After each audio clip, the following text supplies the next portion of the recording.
ममता fighter है और वो सड़क पे उतर जाती हैं। उससे पहले आप ये समझिए कि ममता दो चीजों पे खेलती है, जिसको बंगाल में कहते हैं बांग्ला आईटीजीओ, बंगाली प्राइड। तो वो बांग्ला प्राइड को लेके ममता बंगाल वेस्ट बंगाल में भी खेलती है। वो कुछ पेन ड्राइव है जिसमें पूरा जो पैसा आता है किस तरीके से शुभेंदु अधिकारी के थ्रू अमित शाह तक पहुंचता है। सीधी उन्होंने कहा दिया कि अब तो ये भी मैं जारी कर दूंगी अगर ज्यादा बदतमीजी की गई उनके साथ तो ये तो ममता बनर्जी, ये भी ममता फायर है।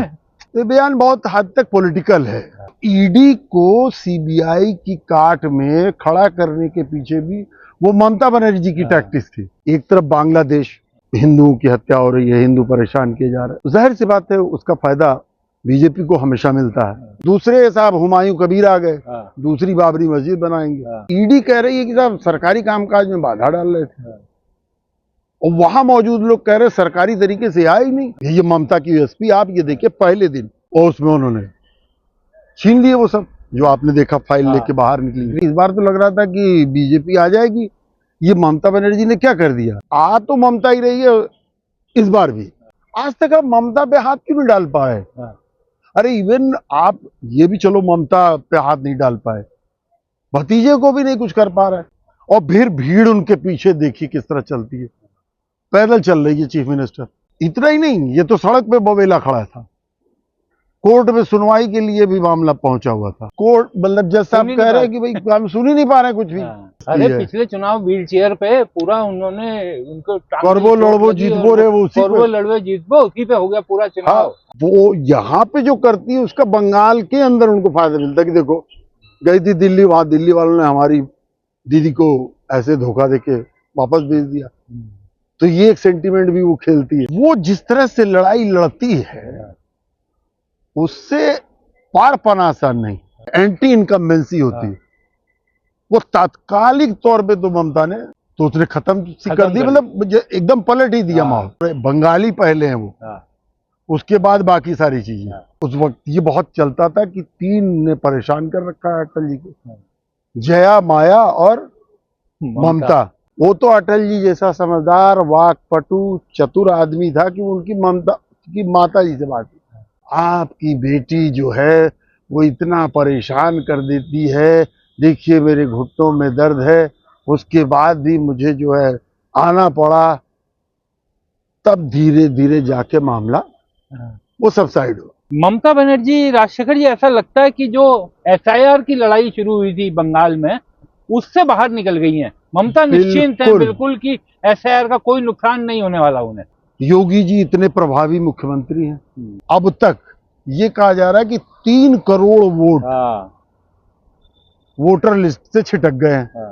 और योगी जी कह रहे हैं कि हमारे पास जो आंकड़ा है उसके हिसाब से तो लगभग 4 करोड़ लोगों के नाम कट गए। टीएमसी का कार्यकर्ता, एक एक कार्यकर्ता अपने अपने पाड़ा में क्यों लो दीदी अपना रो लो, मतलब आपका हुआ कि नहीं हुआ, कोई दिक्कत तो नहीं है। ममता कह रही है कि न मैं बीएलओज के खिलाफ एक्शन लूंगी और न उनको किसी तौर पे परेशान होने कोई दबाव नहीं होने देगा। और जिस तरीके से योगी बोले कि इसमें हमारे ज्यादा वोटर कट गए हैं 80-90%, तो क्या सच में या तो क्या सरकार की विफलता है, पार्टी की विफलता है, या पार्टी के अंदरूनी राजनीति की विफलता है, या ये केवल हवा हवाई है? नहीं, हवा हवाई बिल्कुल नहीं है। तो अभी बंगाल में भी कुछ कुछ चलेगा, लेकिन फोकस तो अभी यूपी में जो जो होना वो ज्यादा रोचक होने वाला। वो ये कह रहे हैं कि एसआईआर में एक खेल केवल नाम काटने वाला खेल नहीं है, इसके बाद जब नाम कट जाते हैं और उसके बाद जब नाम जोड़ने का असली खेल उसी में है कि किनके नाम जोड़े जाते हैं, किनके नहीं जोड़े जाते।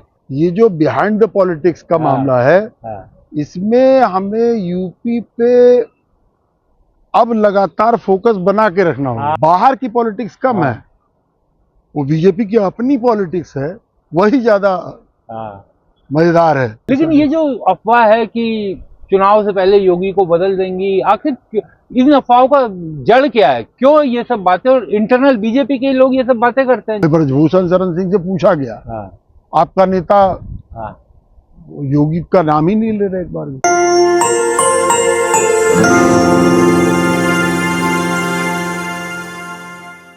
उत्तर प्रदेश में एसआईआर को लेकर बवाल मचा हुआ है। इसी मसले पर आज हमने बातचीत करने के लिए राजशेखर जी को आमंत्रित किया। राजशेखर त्रिपाठी तमाम अखबारों में, टीवी चैनलों में कई जगह नौकरी करने के बाद अब स्वतंत्र पत्रकार के रूप में कार्यरत हैं। तो राजशेखर जी, एसआईआर पर बातचीत करने के लिए कल रात को आपसे अनुरोध किया था, लेकिन ममता बनर्जी ने जो कमाल कर दिखाया है बंगाल में, वो तो ऐसा लग रहा है ईडी के लिए और सरकार के लिए, केंद्र सरकार के लिए एकदम आउट ऑफ द सिलेबस आ गया। जिस तरीके से ममता बनर्जी ईडी के सामने पहुंची, अपनी फाइल छीनी, वापिस चली गई, पूरा बवाल 2 दिन से मच रहा है और सड़कों पर ममता बनर्जी उतर गई। और आपसे बेहतर कोई इसलिए नहीं बता सकता क्योंकि मुझे पता है कि आप कलकत्ता में भी आपने काफी समय नौकरी की है। तो बताइए कुछ क्या खेल चल देखिए, रहा है? तरह तरह के और जगह जगह के घाट पे पानी पीने का फायदा ये होता है हाँ। कि वो एक कहावत है, मेरे मित्र हैं वो कहते हैं कि अपने लोग सब जगह हैं। हाँ। तो परसों जो हुआ 8 तारीख को, तब तक तो मैं बस उसको सामान्य तौर पे ऐसे ही ले रहा था कि एक घटना और घटी। लेकिन कल जो ममता बनर्जी ने किया और कल जिस तरह से पूरा कोलकाता खड़बड़ा गया, ठीक है, वो बड़ी घटना हो गई। हाँ। और जाहिर सी बात है कि कोलकाता में जो हुआ उसके बाद अभी किसी और सब्जेक्ट पे बात करने से बेहतर है हाँ। कि भाई मैंने भी ममता बनर्जी को लेके फिर कलकत्ता में अपने मित्रों दोस्तों से बात की, कुछ सीनियर्स थे। तो मेरे मन से जो मेरे मन में था, अब इतनी दूर बैठा हूं, तो मैंने कहा कि इस बार तो लग रहा था कि बीजेपी आ जाएगी, ये ममता बनर्जी ने क्या कर दिया। तो उनमें से कई लोग जो हिंदी भाषी हैं, बेसिकली क्योंकि मैं भी हिंदी भाषी था, कि कैसे आप लोगों को लगता है यार, दिल्ली में बैठ के कुछ भी सोचते रहते हो। अच्छा। अरे ये सारा बवाल जो अब किया गया है वो इसीलिए किया गया है या इसीलिए हो रहा है क्योंकि ममता को छकाने की सारी उम्मीदें खत्म हो रही थी। इस बार भी ममता आ रही थी, आपके पास कोई विकल्प नहीं था। तो आपने जो है अगर मान लिया जाए कि इसमें केंद्र सरकार का हाथ है, जैसा कि ममता चैलेंज कर रही है, इवन उसने तो सीधे अमित शाह को चैलेंज कर दिया, बल्कि उन्हें चेतावनी दी कि आप ऐसे कैसे कर रहे हैं। उन्होंने कह दिया प्रधानमंत्री जी समझाइए अपने हाँ। गृहमंत्री को। मतलब वो सबको नोटी। लपेट लिया, सबको एक साथ लपेट लिया। तो ये एक तो पहली चीज ये है कि ममता ने कोई खेल पलटा नहीं है। होना ये था कि ग्रेजुअली ही बढ़ना है बीजेपी को। तो अब देखिए ना, पिछली बार कह रहे थे कि साथ 200 पार और 77 पे आके टिक गए, और उस 77 में भी विक्रांत बाबू 2-4 इधर उधर भागते हुए वो तृणमूल का रुख कर लिया उन्होंने। तो जिसको कहते ना कि बंगाल में बीजेपी की एक्सेप्टेंस, तो बंगाल में बीजेपी अभी भी उनकी अंदर की पार्टी नहीं मानी जा रही। अफसोसनाक बात यह है, वो अभी भी वो मानते कि बाहर की पार्टी और बाहर के लोग ही आके हस्तक्षेप कर रहे हैं, और ममता ये समझाने में कामयाब है। और वो ममता का, मैं ये आगे बात करूं कि ममता फाइटर है और वो सड़क पे उतर जाती हैं, उससे पहले आप ये समझिए कि ममता 2 चीजों पे खेलती है। एक, सबसे पहले जिसको बंगाल में कहते बांग्ला आईटीजीओ, बंगाली प्राइड, ठीक है, इस बात को थोड़ा बहुत अब बीजेपी भी समझ गई है। तो कहने लगे थे अमित शाह और उनके बाकी लोग जो अपनी सभाओं में जाते थे या जहां भी मिलते थे कि भाई हमको बंगाल की संस्कृति को बचाना है, ठीक है। अब इधर एक और चीज देखिए, जिन वजहों से हम लोगों को लग रहा था, एक तरफ बांग्लादेश एकदम सटा हुआ, वहां जिस तरह से मतलब हिंदुओं की हत्या हो रही है, हिंदू परेशान किए जा रहे हैं, जो भी, तो जाहिर सी बात है उसका फायदा बीजेपी को हमेशा मिलता है, इसमें मतलब कुछ भी बात नहीं। दूसरे साहब हुमायूं कबीर आ गए, दूसरी बाबरी मस्जिद बनाएंगे, तो ये पोलराइजेशन, उसका भी फायदा मिलता है बीजेपी को। तो कुछ कुछ तो बीजेपी जो एक खास वर्ग है बंगाल में बंगालियों का, उस बंगाली प्राइड के बाद भी बना रही थी स्पेस। तो वहां के लोगों का कहना है कि कुछ सीटें उनकी बढ़ सकती थी, और अभी टाइम है, पता नहीं क्या होगा, लेकिन आ तो ममता ही रही है इस बार भी। उसका कोई अभी तक ठोस विकल्प नहीं दे पाए, और दूसरी चीज जिसको कहते हैं फाइटर इमेज, आप ये बताइए कि आज हिंदुस्तान में कौन सी पार्टी सड़क पे उतर के सत्ता पक्ष से लड़ाई लड़ रही है, बीजेपी से लड़ाई लड़ रही है? ये एक तरह से बीजेपी की बेनिफिट है भाई। बीजेपी कोई एक्शन लेती है आपके खिलाफ, आप भी बैठ के अपने ड्राइंग रूम से जो है सोशल मीडिया पे खेलने लगते हो। कोई आदमी अभी आपको दिख रहा है, कोई बड़ा मतलब जो नॉर्थ इंडिया के नेता हैं वो सड़क पे उतर रहे हो? और ममता का यही यूएसपी है। ये ममता की यूएसपी। आप ये देखिए, पहले दिन प्रतीक जैन जो आईपैक का बंदा है, जो काम धाम देखता है, वो पार्टी का भी काम धाम देखता है और बहुत क्लोज है। जो ममता को खबर मिली, ममता वहां पहुंच गई। अब ईडी कह रही है कि साहब सरकारी कामकाज में बाधा डाल रहे थे, और वहां मौजूद लोग कह रहे सरकारी तरीके से आया ही नहीं। जब प्रतीक जैन के घर पहुंच गए शेक्सपियर सरणी में, तब इन्होंने शेक्सपियर सरणी के थाने में 6:30-7 बजे के आसपास सूचना दी कि हम यहाँ मौजूद हैं। जबकि होना ये चाहिए कि ईडी को जब वो एंटर कर जाती है उस टेरिटरी में और किसी तरह की आशंका हो, कुछ भी हो, तो वो एक स्थानीय स्तर पे सूचना देती है। अब जाहिर सी बात है, ममता इतने दिनों से है तो ममता के पास ये खबर पहुंच गई कि साहब यहाँ ईडी के लोग आए हुए हैं, और प्रतीक जैन का मामला था। ममता वहां आ गई। ये लोग तब तक कुछ हार्ड डिस्क इकट्ठा की थी, जो मुझे सूचना है। ममता ने अपने जो पुलिस वालों को लेके आई थी, कुछ मैन हैंडलिंग भी बोलते हैं कि हुई है, और उसमें उन्होंने छीन लिए वो सब जो आपने देखा, फाइल लेके बाहर निकली ग्रीन कलर की। हाँ। अब वहां से ममता का चुनौती देना शुरू हो गया। अब उसी दिन चुनौती देके भी रह सकती थी, ममता अकेले खड़ी थी, बोल रही थी, वो भी मन की बात ही कर देती है, तो एक तरफ से वो बोल गई। लेकिन दूसरे दिन फिर वो जादवपुर बस स्टैंड से हाजरा मोड़ तक, ठीक है, ये पूरा इलाका वो सड़क पे चलती है, और फिर भीड़ उनके पीछे देखिए किस तरह चलती है। पैदल चल रही है चीफ मिनिस्टर, और हाजरा मोड़ पर बंदा वहीं कालीघाट आ जाता है। अब उसमें कम से कम उसने उस पूरे ट्रैक पे चल के 5-6 विधानसभाएं वो किसी न किसी रूप में, मतलब बोलते हैं कि पूरा साउथ कलकत्ता, आप समझिए इसको, कि उसने टच कर दिया।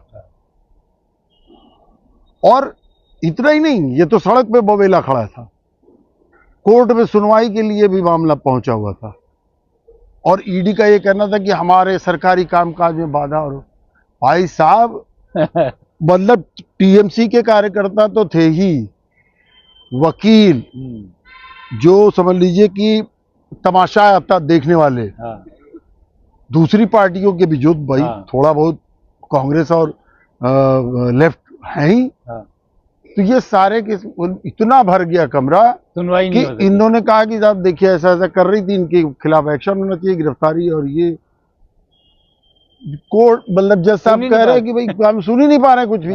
2-1 बार ट्राई भी किया गया, भाई ये भीड़ कमरे से बाहर निकालिए। अब भीड़ कमरे से बाहर निकल ही नहीं पा रही है। अंत में झुझला के उन्होंने कहा भाई टालते हैं, 14 तारीख को होगी सुनवाई। और इधर ममता बनर्जी ने ईडी के खिलाफ 2 केस फाइल कर दिए वहीं शेक्सपियर सरणी थाने में, जहां प्रतीक जैन घर है।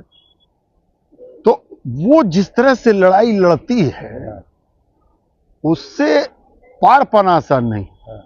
और बीजेपी, आपको महसूस हुआ होगा, जिसको कहते हैं कि पिक्चर ही दिख रही है साफ, विजुअल बता रहे हैं, तो कि बीजेपी बैकफुट पे है। रविशंकर प्रसाद ट्वीट करते हैं कि नहीं साहब, वो जो है ट्वीट किया या उन्होंने उनकी तरफ से बयान आया, मैं वो नहीं कर पाया, कि अरे भाई वो तो एक प्राइवेट एजेंसी है। अरे प्राइवेट एजेंसी कॉन्फ्रेंस में बोले हैं वो। तो प्राइवेट एजेंसी है। अरे भाई प्राइवेट एजेंसी क्या आपने 21 में देख ही लिया उसका खेल, कि उसने जो है आप कहते रहे कि 200 सीट पार 77 पे रोक दिया। स्ट्रेटजिस्ट कौन? आईपैक ही था। और आईपैक का काम धाम सारा उस पे जो नजर है वो ममता के भाईपो अभिषेक बनर्जी की, आप समझ रहे? और उसके नीचे आते प्रतीक जैन। अब मतलब उसका सीधे वहां पहुंच जाना, फिर सड़क पे जुलूस निकाल देना, अब जो भी थोड़ा बहुत जिसे क्या कहते हैं एंटी इनकम्बेंसी होती है, वो तात्कालिक तौर पे तो ममता ने अभी अगर आप इलेक्शन कर लीजिए तो उसने खत्म सी कर दी, मतलब एकदम पलट ही दिया माहौल। वरना जो हम कह रहे थे कि भाई बंगाल में जो हो रहा है उसका, सॉरी बांग्लादेश में जो हो रहा है उसकी वजह से पोलराइजेशन, हुमायूं बाबरी कबीर मस्जिद की वजह से पोलराइजेशन, अब कोई चर्चा ही नहीं। और वो एक तो वैसे भी वो गजब की स्टेट है, इस मामले में भी जल्दी पोलराइज, बंगाली पहले हैं वो, उसके बाद बाकी सारी चीजें। आप सोचिए, मतलब ये सबको पता है कि जिन्ना साहब ने जाके ढाका यूनिवर्सिटी में यह कहा होता कि अब पूरे कौम की जबान उर्दू होगी, उन्होंने कहा यार हमारी लैंग्वेज, वो लैंग्वेज पे इतना प्राइड है उनको, उन्होंने कहा नहीं, और यहीं से वो चिंगारी लगती है ढाका यूनिवर्सिटी के उस भाषण में।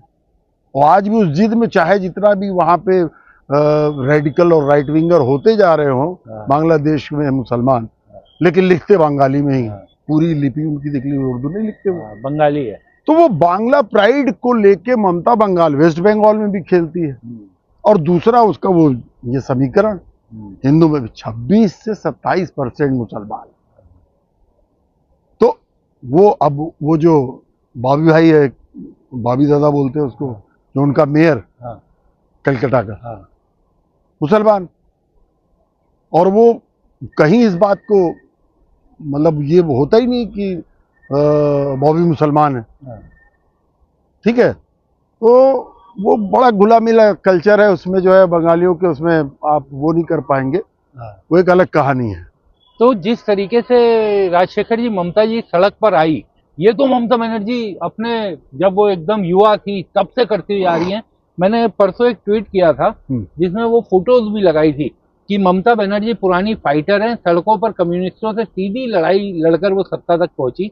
और ईडी, ये तस्वीरें देखिए, ये उन दिनों बहुत वायरल भी हुई, वायरल क्या, वो तो पूरी घटना है भाई, देखा है भाई उसे, ममता पूरी बनर्जी घटना है कि ममता बनर्जी को कितने टांके सर में लगे, और अकेले वो भिड़ गई, अकेले भिड़ गई। दूसरा आप देखिए, दूसरा जयप्रकाश नारायण, मतलब जिनकी जो लीड कर रहे थे इंदिरा गांधी के खिलाफ पूरा मूवमेंट, वो पहुंचे बंगाल, ममता बनर्जी उनकी कार की बोनट पे चढ़ के नाचने लगी, ठीक है, बीच में वो उपेक्षित हुई लगातार। जो बंगाल के नेता थे, जो वहां पे जमे जमाए दिग्गज कह लीजिए, मठाधीश कह लीजिए, इन लोगों की वजह से, और आज तक वो अधीर रंजन चौधरी के साथ तो फंसी हुई है स्थिति उनकी। लेकिन राजीव गांधी ने आने के बाद ममता को पहचाना था, उसकी फाइटर रूप को पहचाना था, और जिस तरह राजीव गांधी ने ममता की तरफ हाथ बढ़ाया सपोर्ट का, उसका परिणाम है कि उसका जो एक रिलेशन सोनिया गांधी से या 10 जनपद से है, वो एक अलग लेवल पे है। अब पर वो ठीक है कि भाई वो ये जानती है कि कांग्रेस को अगर हमने एंट्री दी ज्यादा तो फिर हम तो उसी के वोट पे खेल रहे हैं, तो ये कवर करेंगे। और दूसरी चीज, जैसे वो भाई, वो इनको भी, राहुल गांधी को भी अपने भाईपों की तरह ही देखती है, भतीजा है, और वो उतना, उसने, ये बयान है उसके किसी बिजनेस अखबार में, पॉलिटिकल पेज पे, उसको मैंने पढ़ा था, पिछले चुनाव की बात है, कि जब उसने ये कह दिया था तो उसने कह दिया था कि मुझे वो अभी नॉन सीरियस, मतलब बहुत उतना सीरियस गंभीर नहीं उनकी पॉलिटिकल स्टाइल, ठीक है।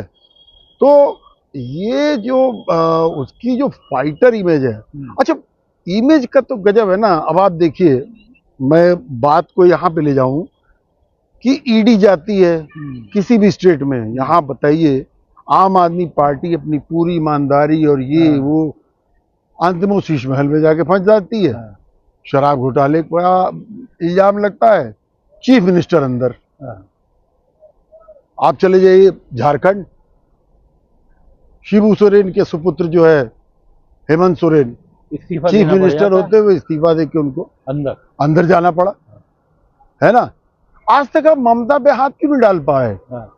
अरे इवन आप ये भी चलो ममता पे हाथ नहीं डाल पाए, भतीजे को भी नहीं कुछ कर पा रहा है, क्योंकि कोई एक ऐसी चीज तो बैकअप में मिलनी चाहिए ना कि भाई इस पे।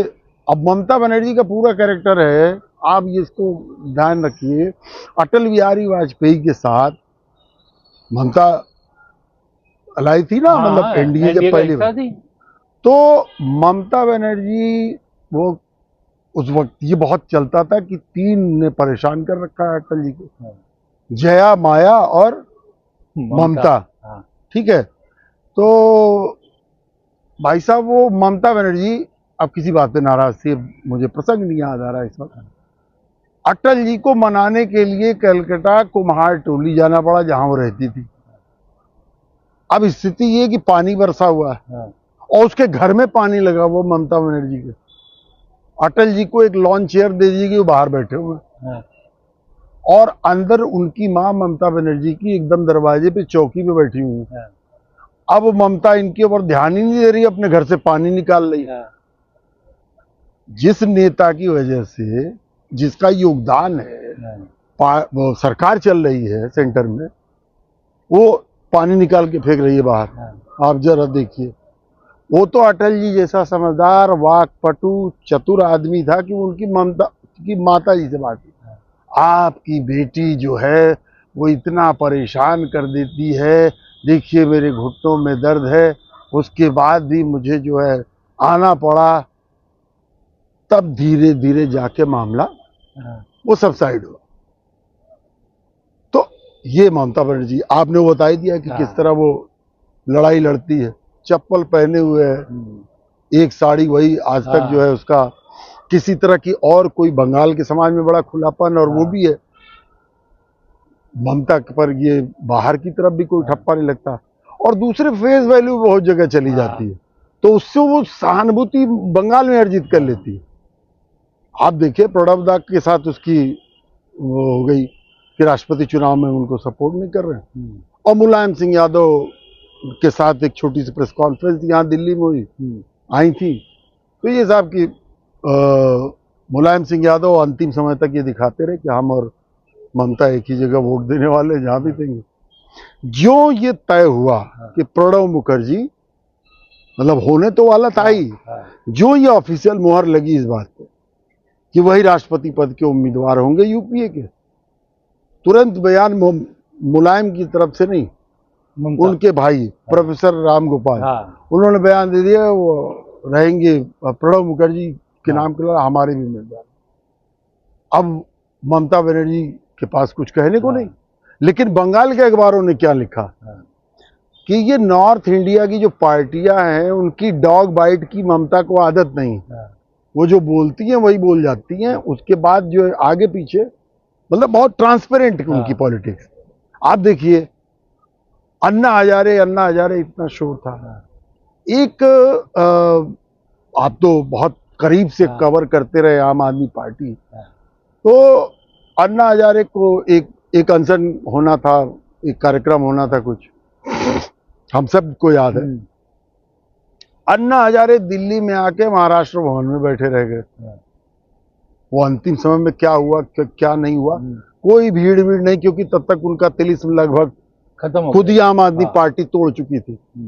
ममता बनर्जी वहां अकेले, और पहले से टेलीविजन कैमरे क्रू थे, भीड़ कुछ नहीं, वो माइक वाइक लगाने वाले थे। उसके बाद ममता ने वो अपॉर्चुनिटी देखी कि भाई ये जो मैं बोलूंगी चाहे जिस रूप में भी ये जाएगा तो उसने वहां कुछ बोल के कि मतलब मुझे जो है कहा गया था तो मैं आई, ठीक है अन्ना जी नहीं आए तो अब मैं भी जा रही हूँ।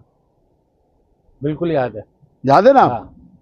और उसके बाद अन्ना हजारे जो भी जिस बंदे ने, बड़े पत्रकार हैं वो निगोशिएट किया था, वो खुद ही शर्मिंदा घूम रहे थे कि अंत समय पे अन्ना जी ने, मतलब जो भी हुआ, लेकिन वो फेस वैल्यू पे, तो वो यहाँ पे जो करती है उसका बंगाल के अंदर उनको फायदा मिलता है कि देखो गई थी दिल्ली, वहां दिल्ली वालों ने हमारी दीदी को ऐसे धोखा देके वापस भेज दिया, तो ये एक सेंटीमेंट भी वो खेलती है, वो जानती है। हाँ, तो फाइटर वो हुआ है, सेंटीमेंट से वो खेलती है, बंगाल को अच्छी तरह वो समझती अरे है। पिछले चुनाव व्हील चेयर पे पूरा उन्होंने उनको टांग में करबो चोट लड़बो लगी जीतबो और रे वो उसी करबो पे। लड़वे जीतबो उसी पे हो गया पूरा चुनाव। हाँ तो वो सारी चीजें वो समझती है कि कैसे क्या करना।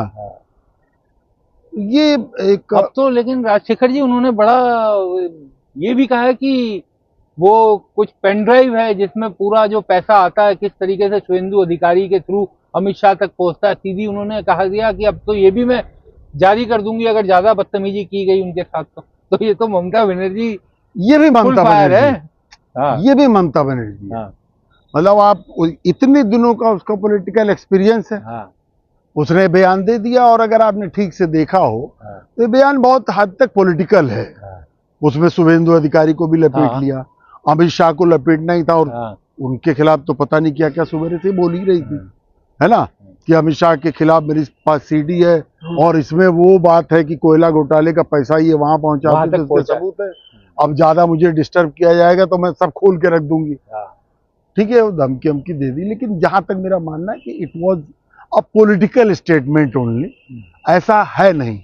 लेकिन एक दूसरी तस्वीर आप देखिए, हाँ ये ज्यादा महत्वपूर्ण है। हाँ इन्हें अंदाजा नहीं था सेंटर को हाँ कि आप, मतलब पहले तो यही कहा जाता ना सेंटर के पास सीबीआई है। हाँ तो 2019 में आपको याद होगा कि सीबीआई चली गई थी हाँ और वो उसने डीजीपी के घर जाके हाँ। धावा बोल दिया। ममता बनर्जी ने जो पूरा माहौल बनाया अपने अफसरों के साथ, मतलब उनके साथ खड़ी हो गई। और फिर पता चला कि अब तो ये सीबीआई वाले लोग ही अरेस्ट हो जाएंगे, क्योंकि वो उसके एक नियम कानून है ना भाई, स्टेट की आपको इजाजत लेनी पड़ेगी।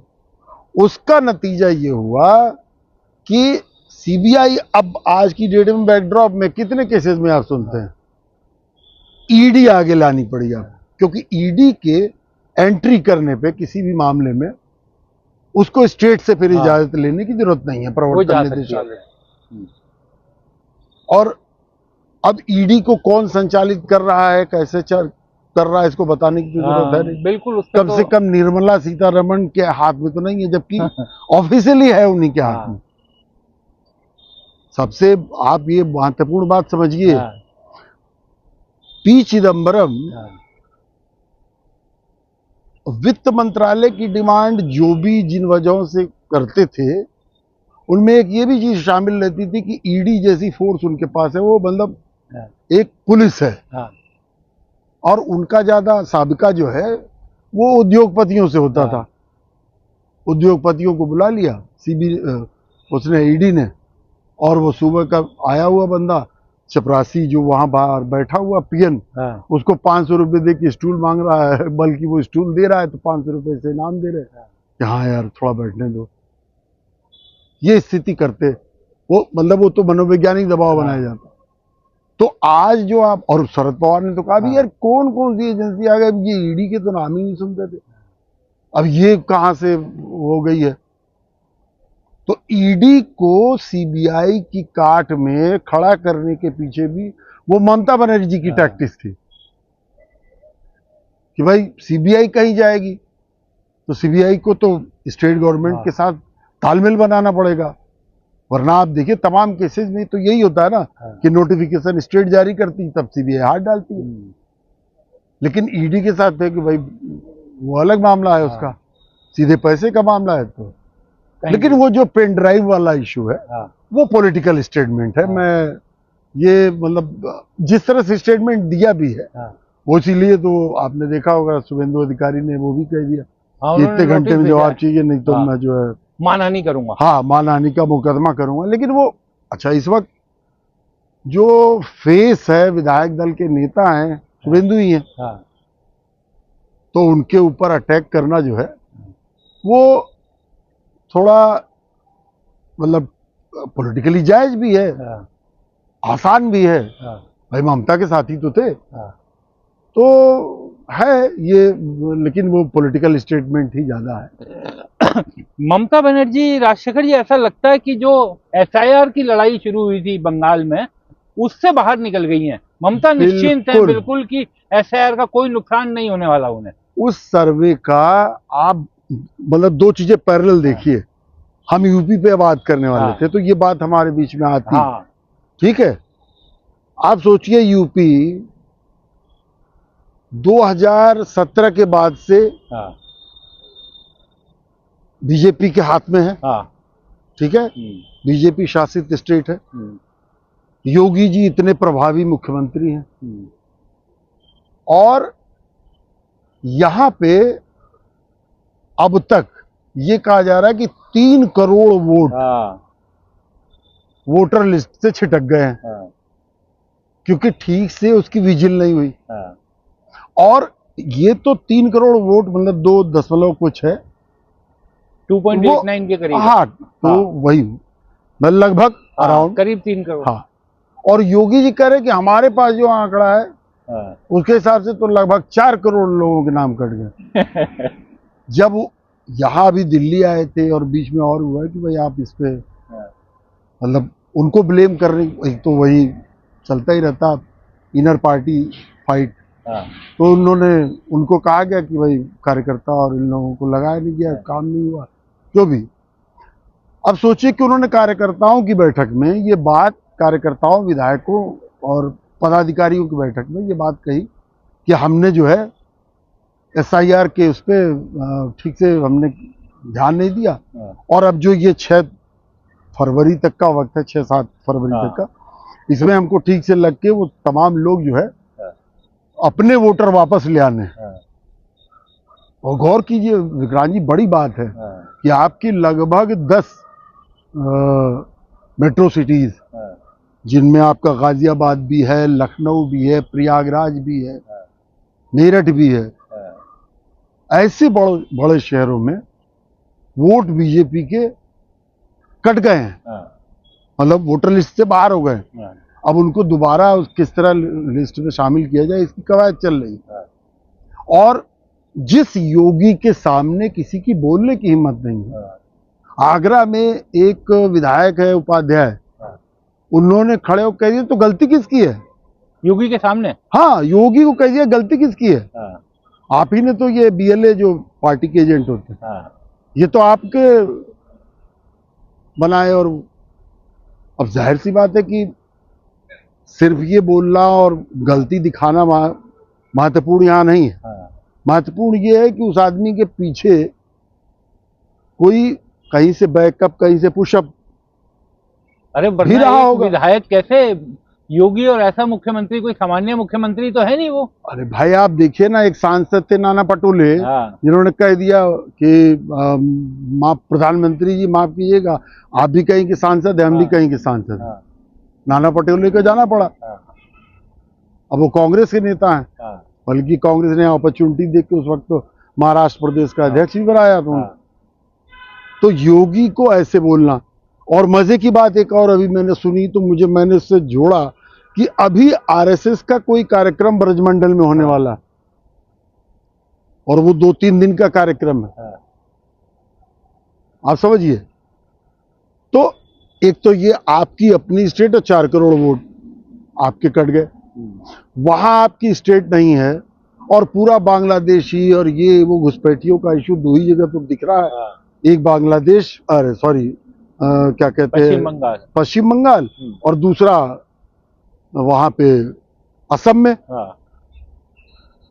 और आप इतना कर रहे थे, ये मालूम है आपको अच्छी तरह, 56 से 58 लाख जो मेरी जानकारी, मात्र इतने वोटर लिस्ट से डिस्टर्ब है। पश्चिम और TMC का कार्यकर्ता, एक कार्यकर्ता अपने अपने पाड़ा में, मोहल्ले में वो लगा हुआ है कि हाँ तो आपका क्यों लो दीदी, अपना रो लो, मतलब आपका हुआ कि नहीं हुआ, कोई दिक्कत तो नहीं है। उन्होंने नारा ही बनाया है कि हम हेल्प करेंगे।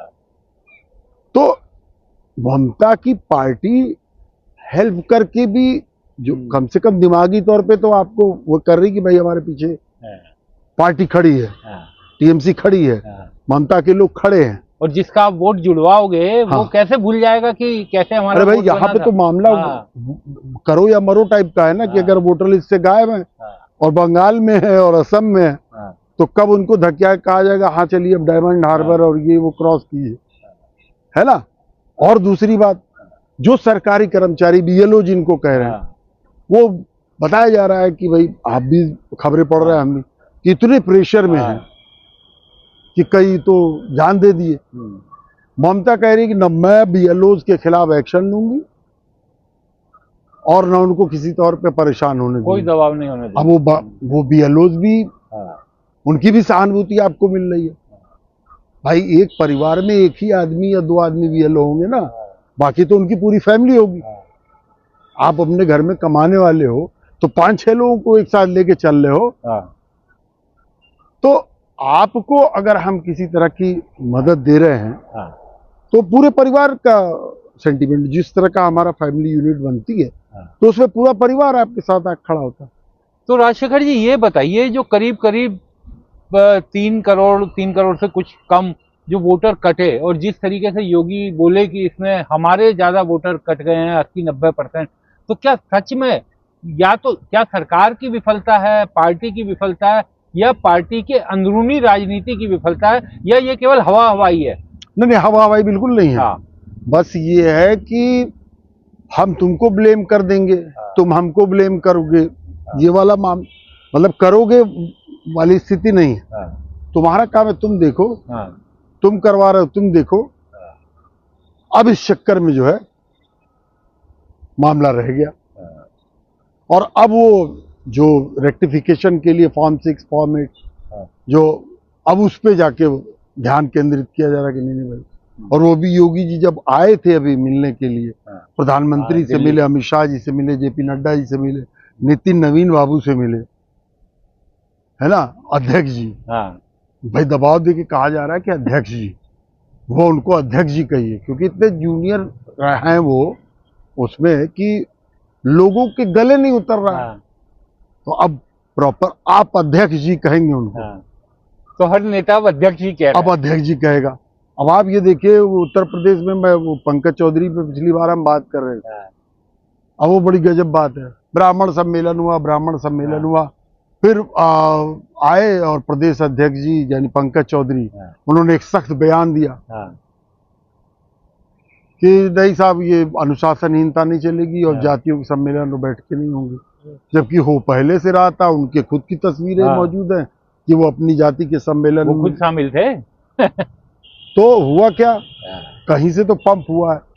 उस ब्राह्मणों की बैठक में जो ब्राह्मण नेता अपने आप को डिटैच शो कर रहे थे या गए ही नहीं, उनके ऊपर कहीं से कोई दबाव, प्रेशर पड़ा कि पंकज चौधरी जाते हैं गोरखपुर मंडल, जहां अपने इलाके में, और योगी जी जो खुद सदर विधायक भी है गोरखपुर के, वो चूंकि दिल्ली में बैठे हुए हैं, तो अब पंकज चौधरी को जो आसपास मौजूद सारे नेता हैं, सांसद है, विधायक हैं, जिन्होंने मतलब उस बैठक का बहिष्कार करके, और ये जो उन्होंने चुनौती वगैरह दी थी कि अब इसके बाद होगा तो एक्शन लेंगे, चेतावनी दी थी, उससे अपने आप को दूर कर लिया था। नारे उनके लग रहे हैं कि जैसे बड़हलगंज के वो चिल्लू पार के विधायक राजेश त्रिपाठी, भाई उन्होंने वीडियो अपना जारी किया कि सारे लोग आइए, उनका स्वागत करेंगे, और उसके बाद दूसरा वीडियो जो देखने में आया कि पंकज चौधरी, राजेश त्रिपाठी जिंदाबाद जिंदाबाद मिला के नारे लग रहे हैं। तो अब मतलब जब बना देती है पार्टी सेंटर खास तौर पे, तो उसी बात की भी ख्याल रखना है कि भाई अब ये गुब्बारा साबित भी किया जाए, गुब्बारा फुलाया जाए, और ये तय साबित कर दिया जाए कि अब ये बड़े नेता हो गए हैं। तो बंगाल में तो देखिए, जो अभी चूंकि यूपी से पहले होना है इलेक्शन, और मजे की बात यह है कि अगर संसदीय सीटें देखेंगे तो आप तीसरे नंबर पे आता है बंगाल, लेकिन अगर विधानसभा की सीटें देखेंगे तो यूपी के बाद दूसरे नंबर पे। तो अभी बंगाल में भी कुछ कुछ चलेगा, लेकिन फोकस तो अभी यूपी में जो होना वो ज्यादा रोचक होने वाला है विक्रांत। और एक चीज और बताइए राजशेखर जी, कि ये कहा जा रहा है कि जो एसआईआर में कुछ लोगों से जो हमारी बात हो रही है, वो ये कह रहे हैं कि एसआईआर में एक खेल केवल नाम काटने वाला खेल नहीं है, इसके बाद जब नाम कट जाते हैं और उसके बाद जब नाम जोड़ने का असली खेल उसी में है कि किनके नाम जोड़े जाते हैं, किनके नहीं जोड़े जाते। तो क्या कहीं यूपी में इसकी तैयारी तो नहीं है कि अब जो कट गए हैं उनकी जगह अब अपने वोटर के नाम जोड़े जाएं? अभी तो देखिए, सबसे पहली बात ये है हाँ कि गड्ढा हो गया। हाँ अब इस गड्ढे को पाटना बहुत जरूरी है। आप समझ रहे हैं मैं क्या बोल रहा हूं? हाँ तो अभी गड्ढा पाटा जाएगा, हाँ उसके बाद उस गड्ढे पे कौन सी सजावट होनी है, क्या करना है, कैसे नहीं करना है, वो बड़ा इशू ये है। तो अभी ये जो 4 करोड़ कट गई, इसे तो पहले कुछ थोड़ा बहुत मैनेज किया जाए। हाँ तो फर्स्ट प्रायोरिटी ये है। हाँ, निश्चित रूप से ये जो कवायद है पूरी SIR वाली, हाँ तो जाहिर सी बात है इसमें ये भी तो है ना कि वो एकदम नकली, मतलब ऐसा ही नहीं, फर्जी तो है नहीं। हाँ बिल्कुल। कुछ लोग मरे हैं, हाँ, कुछ वैसे हैं, बिल्कुल।